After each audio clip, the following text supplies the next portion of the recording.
Hello everyone, so welcome to NEET catalyst. So आपको तो पता होगा कि आपने ये चैप्टर पढ़ लिया है, ठीक है। कभी कभी हम क्या करते हैं कि चैप्टर पढ़ लेते हैं और हम बहुत खुश हो जाते हैं, बट नीट के एग्ज़ाम में एनसीईआरटी की एक एक लाइन बहुत इंपॉर्टेंट होती है ना। सो हम कभी कभी इसके समरी को, हम लोग हर चैप्टर के समरी को इग्नोर कर देते हैं, जो कि बिल्कुल ही नहीं करना चाहिए, क्योंकि समरी से भी बहुत सारे क्वेश्चन फ्रेम हो जाते हैं। इनफैक्ट क्वेश्चंस तो वहाँ से भी आते हैं जब हमारा कोई यूनिट शुरू होने वाला रहता है और उसके आगे में एक जो पेज पे बहुत सारे डेफिनीशंस और उस चैप्टर, उस यूनिट का कुछ लिखा जो रहता है कंटेंट, उससे भी एक दो बार क्वेश्चन आए हुए हैं। सो हमें एनसीईआरटी की एक एक लाइन को अच्छे से पढ़ना है और अच्छे से समझना है। सो आइए आज से हम एक सीरीज़ चालू करेंगे जिसमें हम जितने भी समरीज़ हैं, हर चैप्टर के बाद जो आपके समरीज़ दिए हुए हैं उससे जितने भी क्वेश्चंस फ्रेम हो सकते हैं उसके बारे में देखेंगे।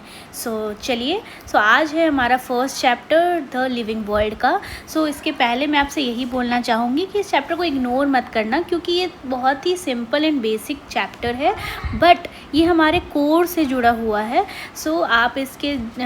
आप ज़रूर याद करना कि क्या लिविंग होता है, what is living, what is non living, what is the basic difference between living and non living, and what are the several characteristic features. कौन से जो हैं वो मेन कैरेक्टरिस्टिक फीचर्स हैं जो सिर्फ और सिर्फ लिविंग में प्रेजेंट हैं, कौन से कैरेक्टरिस्टिक फीचर्स वैसे हैं जो दोनों में प्रेजेंट हैं, है ना।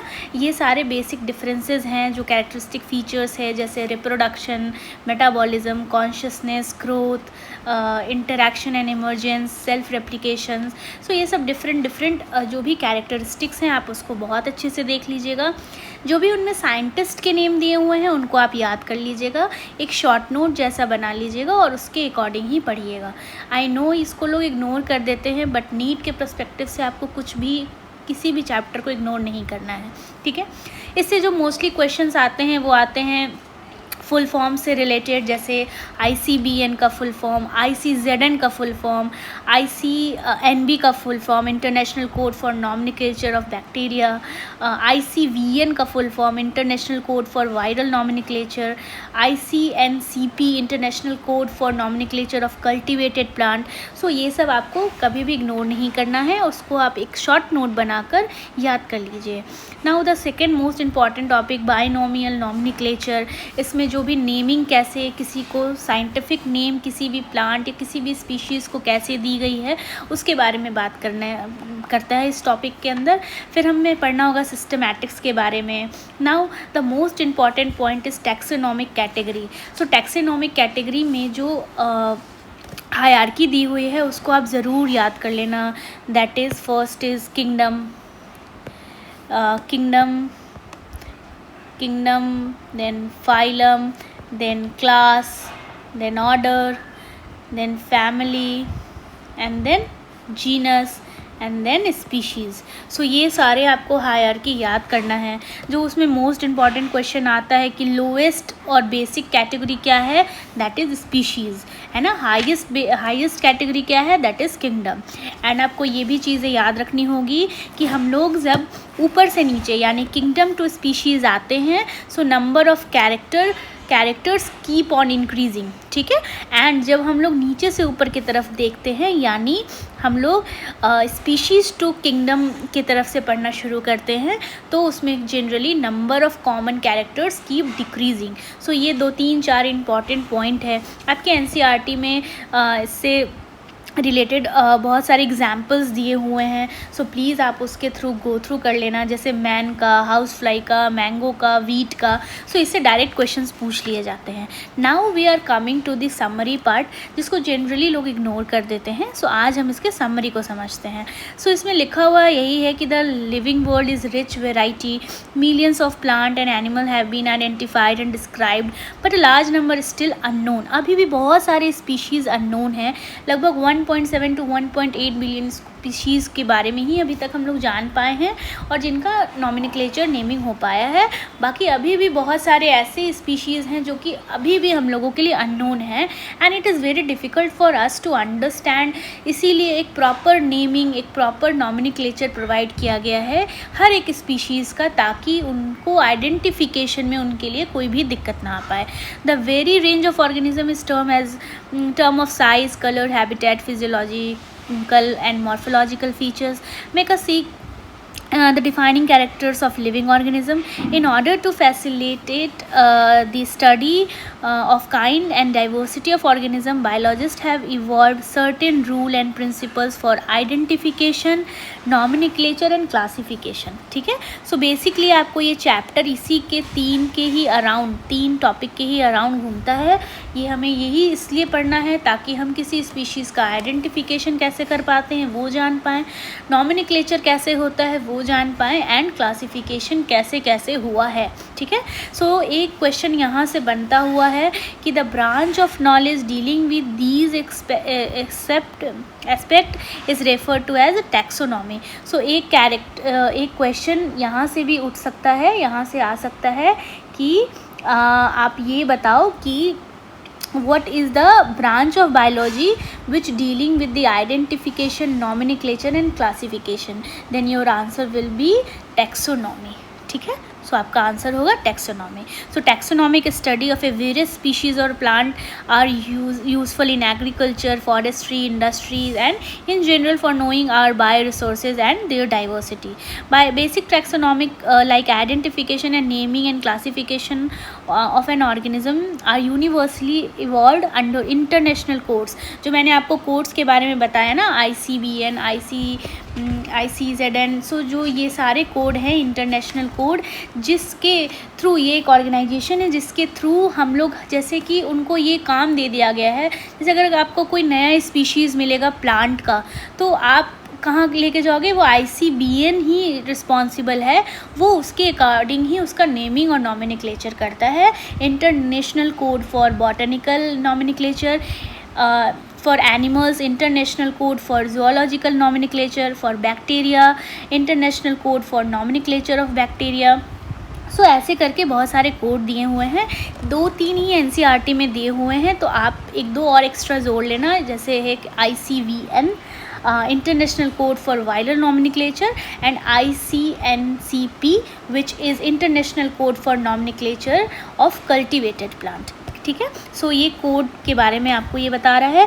फिर आपका नेक्स्ट क्वेश्चन यहाँ से भी राइज हो सकता है कि that each organism is identified and assigned a correct scientific and biological name comprising of 2 words as per binomial nomenclature. So वो क्या होते हैं? सेकेंड क्वेश्चन ये राइज हो सकता है कि binomial nomenclature consist of how many words? So answer will B 2 words, okay, genus and species के। The organism represent occupy the place and position in the system. There are many category rank and generally refer to the taxonomic categories of taxa. All categories constitute taxonomic hierarchy. Taxonomists have developed a variety of taxonomic aid to facilitate identification, naming and classification. These studies are carried out for actual specimen which are collected from the field, preserved as a referral in the form of herbaria, museum and in botanical garden, zoological park. So यहाँ से एक और question भी आ सकता है, एक question और ऊपर से राइज हो सकता है कि not a basic activity of taxonomic. So आपको 3-4 ऑप्शन दे देंगे, जैसे identification, nomenclature, respiration and classification, और आपको बोलेंगे कि बताओ ये सारी एक्टिविटी नहीं है टैक्सोनॉमी की, आप उसमें से कौन सा टिक करेंगे? Obviously D option is wrong. Respiration जो होता है वो हमारे इस टैक्सोनॉमिक का कैटेगरी का ये कोई एक्टिविटी नहीं है। ठीक है, एक क्वेश्चन और आता है यहाँ पे कि scientific names are assigned according to their international code. ठीक है, सो 3-4 क्वेश्चन मैंने बता दिए। फिर आपको एक और क्वेश्चन आ सकता है कि taxonomic hierarchy is formed by taxonomic category. ठीक है, सो एक ये भी हो सकता है कि टैक्सोनॉमिक कैटेगरी से टैक्सोनॉमिक रैंक और कैटेगरी फॉर्म होती है, ठीक है।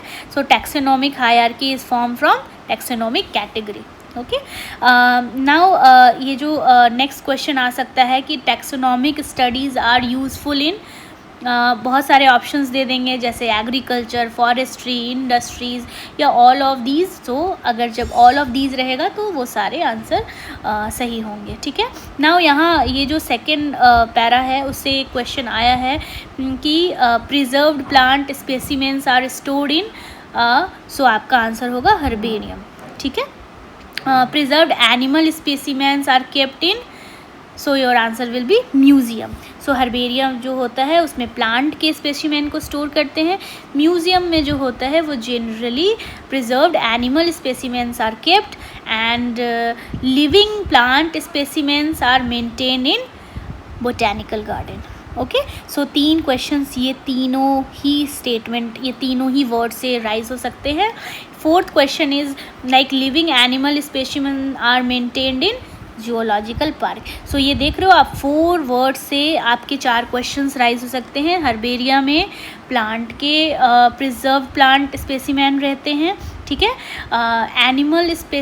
Preserved animal specimens are kept in museum, botanical garden में लिविंग प्लांट स्पेसिमेन को रखा जाता है और लिविंग एनिमल स्पेसिमेन को मेंटेन किया जाता है कहाँ पे, जूलॉजिकल पार्क में।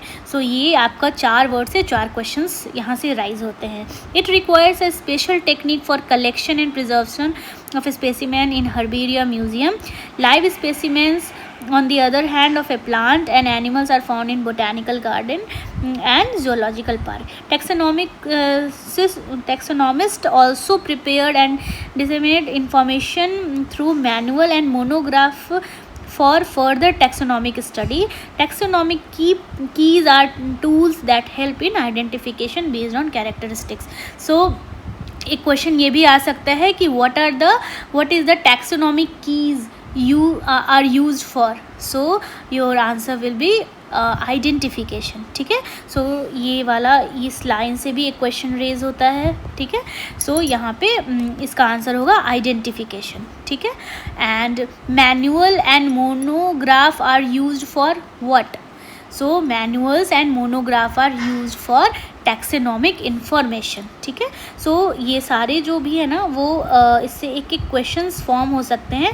जनरली हम लोग ये समरी को इग्नोर कर देते हैं, जो कि कभी कभी क्वेश्चन बहुत इजी आता है और हमें समझ नहीं आता कि हमें किससे टिक करना, ठीक है। एक और क्वेश्चन राइज होता है कि taxonomic keys helps in identifying the organism and the reason is they are based on contrasting characters.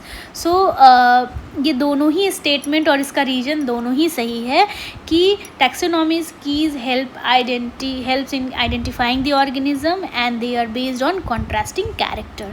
So both the reason and assertion is true, ठीक है.